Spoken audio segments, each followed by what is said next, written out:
Sekarang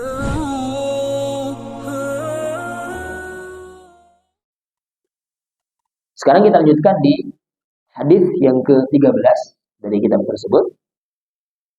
Babu annaha afdalul hasanat.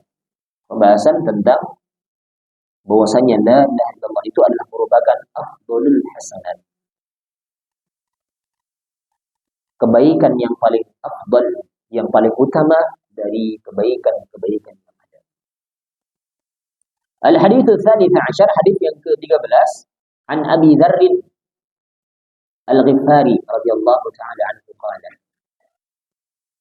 Qultu ya Rasulullah, awsani. Qala idza 'amilta sayyi'atan fa'atbi'ha hasanatan tamhuha. Qala qultu ya Rasulullah, aminal hasanati la ilaha illallah. Qala hiya afdalul hasanat. Rawahu Ahmad wa sahhahahu al-Albani. Dari Abu Dzar Al-Ghifari radhiyallahu ta'ala anhu. Beliau ini sahabat yang mulia, sahabat yang berani menampakkan keislamannya. Beliau termasuk as-sabiqun al-awwalun. Sahabat yang berani menampakkan keislamannya di hadapan orang-orang musyrikin Quraisy. Sampai berkali-kali beliau dipukuli orang-orang musyrikin Quraisy karena justru mengumumkan keislaman. Jadi dalam peristiwa masuk Islamnya beliau itu, beliau datang ke kerumunan orang-orang musyrikin Quraisy yang ada di neduahnya mereka, mengumumkan, aku sekarang telah menjadi seorang muslim pengikut Muhammad. Padahal ketika itu orang-orang musyrikin Quraisy sedang benci-bencinya dengan Muhammad. Karena mereka menganggap Muhammad itu memecah belah persatuan orang-orang Quraisy. Iya, beliau memecah belah antara muslim dengan musyrik, antara mukmin dengan kafir. Beliau pisahkan. Sehingga orang Quraisy itu sangat benci dengan beliau. Tapi ini orang datang dari negeri Ghifar, Abu Dzar Al-Ghifari ya. Kemudian datang di situ pendatang baru, bukan cuma pendatang baru, dia ini seorang musafir kafilah yang datang ke Mekah, ternyata membuat kekacauan dengan mengumumkan keislaman. Beliau pun dipukuli. Sampai kemudian datanglah ini Al-Abbas ibn Abdul Muttalib, pamannya Rasul. Ini juga salah seorang pembesar Quraisy ya. Kemudian melindungi beliau dari pukulannya orang-orang Quraisy yang lain. Ternyata besok lagi belum kapok juga. Datang lagi ke kerumunannya orang-orang musyrikin Quraisy tadi di naduahnya mereka, tempat perkumpulannya mereka, mengumumkan lagi, dipukuli lagi. Abbas datang lagi. Sampai 3 kali. Berturut-turut. Beliau enggak takut. Beliau malah mengancam. Ya, besok jangan harap akan ada lagi gandum yang datang dari negeri Ghifar. Diancam dengan itu. Beliau pemimpin apa? Pemimpin suku Ghifar. Beliau memboikot orang musyrikin Quraisy dengan menahan gandum. Kalau seandainya Rasul tidak memerintahkan untuk melepaskan boikot, maka Abu Dzar Al-Ghifari pun tidak akan mengizinkan seorang pun dari kalangan suku Ghifar mengirimkan gandum ke kota Mekah. Jadi boikot itu ternyata sudah ada zamannya Rasul. Dilakukan oleh sahabat yang mulia Abu Dzar Al-Ghifari. Ini boikot. Beliau memboikot orang Quraisy dengan apa? Menahan gandumnya. Karena ini penghasil gandum terbaik ketika itu. Kalau Mekah kan negeri yang tandus. Kalau bukan karena sebab doanya Ibrahim, Mekah pun tidak akan makmur sebagaimana sekarang. Ibrahim dahulu berdoa menjadikan negeri Mekah sebagai negeri yang makmur ya. Tidak ada punya penghasilan apapun di sana. Tanahnya tandus, pegunungan yang semisal dengannya ya. Tidak bisa ditumbuh-tumbuhi. Masih Madinah masih mending. Masih penghasil kurma terbaik. Ya. Diboikot oleh siapa? Abu Dzar. Ultimatum kepada apa? Sukunya.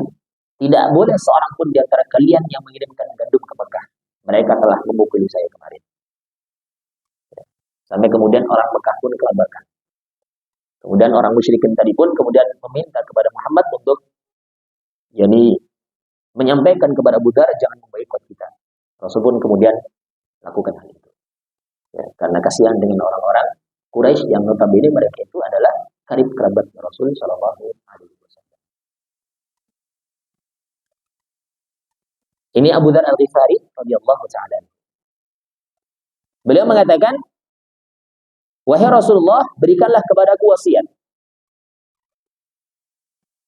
Qala, kemudian Rasul sallallahu alaihi wasallam bersabda, "Idza 'amilta sayyi'atan fa'atbi'ha hasanatan tamhuha." Apabila kamu melakukan kejelekan, irilah kejelekan tersebut dengan kebaikan, niscaya kebaikan itu akan menghapuskannya. Kemudian Abu Dzar kembali bertanya, "Ya Rasulullah, aminal hasanati la ilaha illallah." Wa ya Rasulullah, apakah termasuk kebaikan ucapan la ilaha illallah? Rasul bersabda, "Hiya afdalul hasanah." Bahkan kalimat tauhid la ilaha illallah adalah merupakan yakni kebaikan yang paling afdal di antara kebaikan-kebaikan yang ada. Ini kata Imam Ahmad dan Imam Al-Albani menyatakan sahihnya hadis tersebut. Dan hadis ala fawaid, di antara faidah dari hadis ini memberikan beberapa faidah, di antaranya yang pertama minha talabul wasiyyati wan nasihati min ahli al-fadl wal ihsan. Anjuran untuk meminta wasiat, meminta nasihat kepada ahlul fadli wal ihsan, kepada orang yang memiliki keutamaan dan orang yang dikenal dengan kebaikan. Minta saran, minta wasiat, minta nasihat. Ini anjurannya. Dan orang yang dimintai nasihat, hendaklah dia pun memberikan nasihat sesuai dengan kemampuan. Dan ini termasuk di antara hak sesama muslim. Rasul bersabda, "Haqqul muslim 'alal muslim sittun." Hak seorang muslim dengan muslim yang lain itu ada berapa? Ada 6. Idza laqitahu fasallim alaihi. Kalau engkau berjumpa dengannya, ucapkanlah salam. Wa idza da'aka fajibu. Kalau dia mengundangmu, jawablah undangnya. Wa idza stansahaka fansah lahu. Ini yang ketiga yang kita bahas. Apabila dia meminta nasihat kepadamu, nasihatilah dia. Ini hak sesama muslim yang hendaklah seorang tunaikan. Kemudian wa idza atisha fahamidallah fashammithu. Kalau saudaramu bersin, kemudian dia memuji Allah, tashmit, doakan dengan doa rahmat, mengucapkan apa? Yarhamukallah. Wa idza marida fa'udhu, kalau sakit kunjungi dia, besuk dia. Wa idza mata fattabi'hu. Kalau meninggal dunia, iringilah jenazah. Salah satunya tadi adalah ketika saudaramu meminta nasihat, berikan nasihat sesuai dengan kemampuan. Cuman yang perlu kita ingatkan, nasihat itu nggak mesti cuman sekedar dengan saran. Para ulama mendefinisikan nasihat dengan badlul khair ilal khair. Ini definisi nasihat. Nasihat itu adalah badlul khair ilal khair. Mencurahkan kebaikan kepada selainnya. Ini nasihat. Sehingga ada kalanya nasihat bukan dengan saran, bukan dengan ucapan, tapi dengan perbuatan baik. Oleh karena itu, Rasul Shallallahu Alaihi Wasallam bersabda, "Ad-dinun nasihat." Agama itu adalah nasihat. Para sahabat bertanya, "Liman ya Rasulullah?" Untuk siapa wahai Rasul nasihat itu? Beliau menyatakan, "Lillahi wa li kitabihi wa li rasulihi wa li a'immatil muslimin wa 'ammatihim." 5 sasaran nasihat. Yang pertama adalah untuk Allah. Apa yang dimaksud nasihat untuk Allah? Apakah kita kasih saran untuk Allah? Ya Allah, engkau harus demikian dan demikian. Kan tidak ya. Maksudnya adalah berbuat kebaikan yang dilakukan semuanya karena Allah. Dengan melaksanakan perintahnya, menjauhi larangannya, membenarkan kabar-kabarnya. Ini nasihat untuk Allah. Demikian pula nasihat untuk kitabnya, nasihat untuk Rasulnya seperti ini. Jadi badlul khair, mencurahkan kebaikan. Kalau kepada kitab, berarti kan mengamalkan isi kandungannya. Ada perintah di situ, kita laksanakan. Ada larangan, kita tinggalkan. Ada kabar, kita benarkan kembali. Ini 3 nasihat.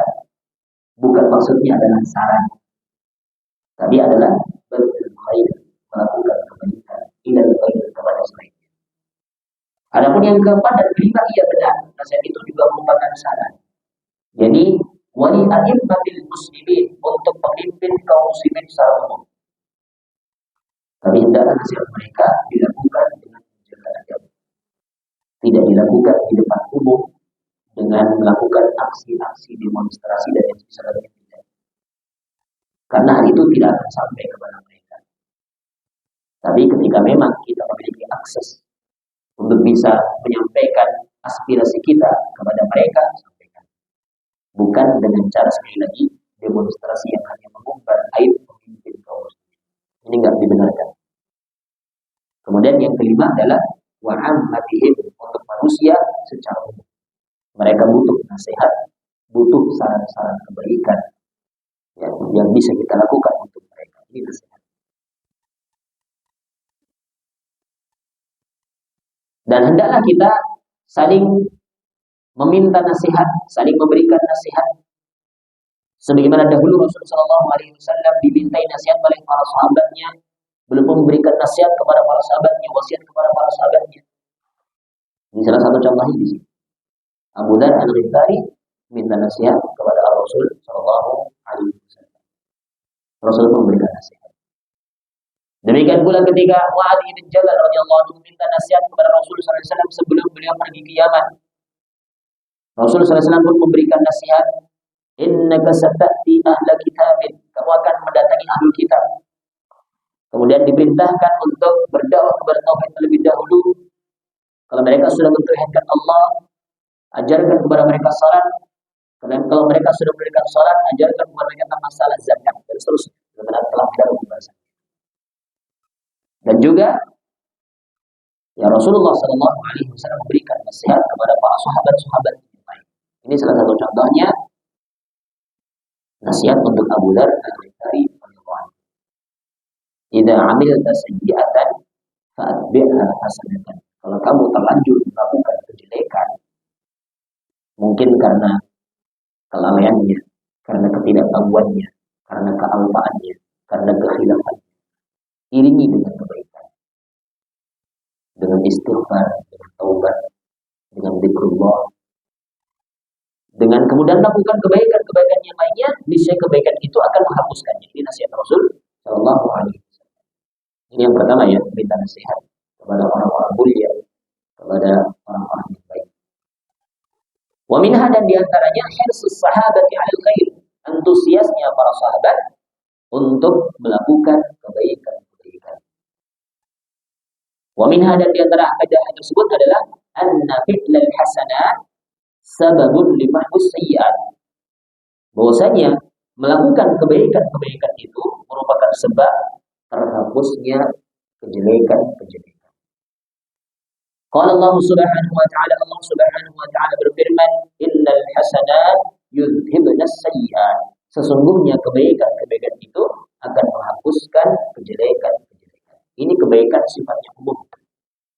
Baik itu kebaikan antara seorang hamba dengan Allah dalam beribadah, maupun kebaikan yakni antara seorang hamba yakni dengan hamba yang lain, makhluk dengan makhluk yang lain. Kebaikan ini akan menghapuskan kesalahan-kesalahan.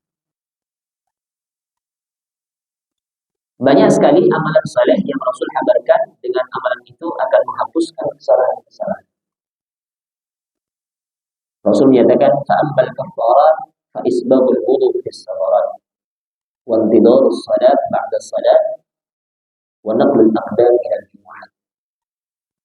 Dan di antara perkara yang akan menjadi sebab dihapuskannya kesalahan adalah isbaghul wudu fis sabarat. Ini contoh ya, menyempurnakan wudu dalam keadaan berat. Intidharus salawat ba'da salawat, menunggu dari setelah selesai melakukan salat-salat yang ada sampai bisa melaksanakan salat yang selanjutnya. Kemudian adalah menaqlul aqdam ila al-jumu'ah, melangkahkan kaki menuju ke tempat-tempat ditegakkan salat secara berjamaah, masjid-masjid.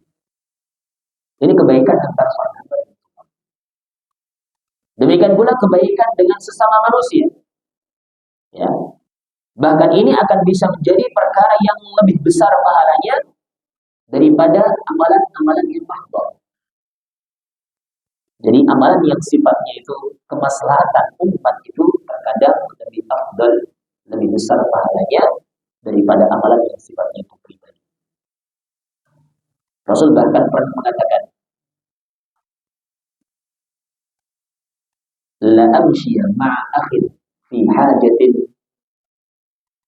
ahabbu ilayya min an a'takifa fi hadzal masjid syahran. Rasul bersabda, sungguh aku berjalan bersama saudaraku untuk suatu hajat. Lebih aku sukai daripada beriktikaf di masjidku ini selama 1 bulan. Luar biasa ini ya. Iktikaf di Masjid Nabawi. Pahalanya luar biasa. 1 kali salatnya saja seperti 1000 kali salat di tempat lainnya. Iktikafnya juga dikalikan 1000 kali. Tapi Rasulullah katakan itu enggak seberapa pahalanya dibandingkan dengan beliau berjalan bersama saudaranya untuk suatu hajat. Beliau lebih suka berjalan bersama saudara untuk suatu hajat, membantu mereka apa yang mereka butuhkan daripada iktikaf selama 1 bulan di masjid. Luar biasa ini. Pahala amalan yang sifatnya itu kemaslahatan bersama. Kemaslahatan umat. Terkadang lebih besar daripada amalan yang sifatnya itu pribadi. Iktikaf tidak diragukan akan keutamaannya, akan besarnya pahala. Tapi itu sifatnya pribadi yang dapat cuma dia. Kemudian itu amalan yang terkait dengan kebaikan yang kemaslahatan umat tentunya lebih besar. Bisa jadi menjadi sedekah yang jariah yang terus menerus mengalir pahala. Sehingga seperti yang harus kita perhatikan ini kebaikan. Nah, apapun yang bisa kita lakukan. Karena sungguh kita nggak tahu mana di antara kebaikan yang akan diterima di sisi Allah. Sekecil apapun kebaikan, jangan pernah meremehkan kebaikan. Bisa jadi kebaikan yang kecil itu menjadikan sebab Allah mengampuni dosa-dosa kita. Allah menghapuskan kesalahan-kesalahan kita dengan sebab kebaikan meskipun kecil. Bisa jadi Allah memasukkan kita. Jangan pernah meremehkan kebaikan sekecil apapun. Sebaliknya, jangan pernah kita meremehkan kejelekan sekecil apapun. Karena tidak tahu mana di antara kejelekan yang menjadikan sebab murkanya Allah kepada kita. Mana di antara kejelekan yang menjadikan sebab musibah besar bagi kaum muslimin. Meskipun kecil terkadang bisa. Katakanlah, cuman sekedar buang kaca beling di jalan. Ini kan remeh ya. Paku 1 biji kaca di jalan. Kan remeh sekali ini. Tapi dengan sebab itu mungkin ada motor yang injak, kemudian meledos, guling, di situ ada yang lainnya. Di situ kemudian pas jatuh ada percikan api, pada di situ ada ada tangki minyak. Kan bisa berada kecil, tapi ternyata dengan sebab itu akibatnya besar. Jangan pernah meremehkan kejelekan sekecil apapun. Kita nggak tahu, bisa jadi kejelekan itu menjadikan sebab murkanya Allah. Bisa disebut dengan sebab kejelekan itu menjadikan sebab apa? Celakanya manusia, musibah bagi manusia. Sehingga terus berbuat kebaikan sekecil apapun dan tinggalkan kejelekan sekecil apapun. Ingat firman Allah Subhanahu wa taala, "Faman ya'mal mithqala dzarratin khairan yarah, wa man ya'mal mithqala dzarratin syarran yarah." Siapa yang melakukan kebaikan meskipun sekecil zarrah, dia akan melihat balasannya. Siapa yang melakukan kejelekan meskipun sekecil zarrah, dia akan melihat balasannya di yaumul qiyamah. Sehingga terus berbuat kebaikan dan tinggalkan kejelekan. Ingat, kebaikan itu akan bisa menghapuskan kejelekan-kejelekan sebelumnya. Innal hasanat yudhibnas sayyi'at. Sesungguhnya kebaikan itu akan bisa menghapuskan kejelekan. Wa minha, dan di antara faedah tersebut adalah su'alut talib li syaikhihi amma ashkala. Bertanyanya seorang talib, seorang santri kepada gurunya atas apa yang muskil, atas masalah yang menimpanya. Allah Subhanahu wa taala berfirman, "Fas'alu ahla dzikri in kuntum la ta'lamun." Tanya kepada ahli dzikir jika kalian tidak mengetahui. Ini pertanyaan yang sifatnya terpuji. Tapi ada kalanya pertanyaan juga sifatnya tercela. Dan ini yang menjadikan sebab kebinasaan umat-umat yang terdahulu. Ya. فَإِنَّمَا أَهْلَكَ الَّذِينَ مِنْ قَبْلِكُمْ كَثْرَةُ مَسَائِلِهِمْ وَاخْتِلَافُهُمْ عَلَى أَنْبِيَائِهِمْ. Rasul bersabda, tidak lain sebab binasanya umat yang sebelum kalian itu adalah kathratu masailihim, banyak bertanya. Maksudnya bukan pertanyaan yang penting, bukan pertanyaan yang harus ditanyakan. Justru pertanyaan yang membuat mereka itu berat dan menyelisih nabi mereka. Perhatikan bagaimana Bani Israel ketika Nabi Musa memerintahkan kepada mereka untuk menyembelih seekor sapi. Mereka tanya sapi yang bagaimana? Dijelaskan, masih tanya lagi agar mereka nggak bisa mendatangkan sapi yang sebisa itu. Ini kan akhirnya apa? Menyulitkan mereka sendiri, memberatkan mereka sendiri. Maka Allah pun berfirman, ya ayyuhalladzina amanu la tas'alu an asya'a tubdalukum tasukum. Wahai orang-orang yang beriman, janganlah kalian menanyakan sesuatu apabila dijelaskan kepada kalian itu akan semakin memberatkan kalian. Kalau ada perintah, laksanakan perintah itu semampu kita asalnya. Kecuali kalau itu ibadah terkait dengan ibadah Allah yang butuh rincian, tanyakan rinciannya bagaimana boleh. Tapi kalau ibadah yang sifatnya itu umum, yang sifatnya terkait dengan kemaslahatan umum, terkait dengan ini bukan perkara yang murni antara seorang hamba dengan Allah, lakukan sesuai dengan kemampuan kita. Perintah sedekah, sedekah saja dengan kemampuan kita. Jangan tanya sedekah apa, dengan nominal berapa. Nanti kalau dipasang tadi, kita akan berani semampunya. Jadi ada pertanyaan yang sifatnya terpuji. Jadi yang kita butuhkan, karena yang juga pertanyaan yang sifatnya itu ya, tanya urusan gaib yang tidak ada dalil di sana. Ini kan namanya perkara-perkara yang memberatkan kita, apakah perkara yang tidak berguna bagi kita, tidak semakin menambahkan keimanan kita pun tidak. Sebagaimana contoh dahulu pertanyaannya orang-orang musyrik. Mereka tanya tentang diri setelahnya para malaikat. Laki-laki atau perempuan. Ngapain urusan kita dengan ini, dengan pertanyaan ini kan gak ada urusan. Kewajiban kita adalah beriman dengan para malaikat sesuai dengan apa yang Allah sebutkan dalam Al-Quran, sesuai dengan apa yang Rasul sebutkan dalam hadis yang sahih. Tapi mereka tidak tanya masalah itu. Bukan urusan kita. Tahu malaikat itu laki-laki perempuan bukan urusan kita. Yang penting kita percaya dan beriman adanya para malaikat. Jadi di sini ada pertanyaan yang sifatnya terpuji, ada yang sifatnya tercatat. Tapi kalau terkait dengan ilmu-ilmu syar'i, rincian ibadah yang belum kita tahu, ini terpuji. Ya. Kemudian yang terakhir di sini, wa minha bayanu anna afdalul hasanat wa athqalaha fil mizan huwa qaulu la ilaha illallah. Dalam hadis ini terdapat penjelasan bahwa kebaikan yang paling afdal dan yang paling berat timbangannya adalah kalimat tauhid la ilaha illallah. Ini selesai hadis yang ke-13. Insyaallah untuk hadis-hadis yang lainnya insyaallah kita akan lanjutkan di pertemuan yang akan datang. Wallahu taala a'lam. Kita tutup dengan kaful majlis. Subhanakallahumma wa bihamdika asyhadu an la ilaha illa anta astaghfiruka wa atubu ilaik. Assalamualaikum.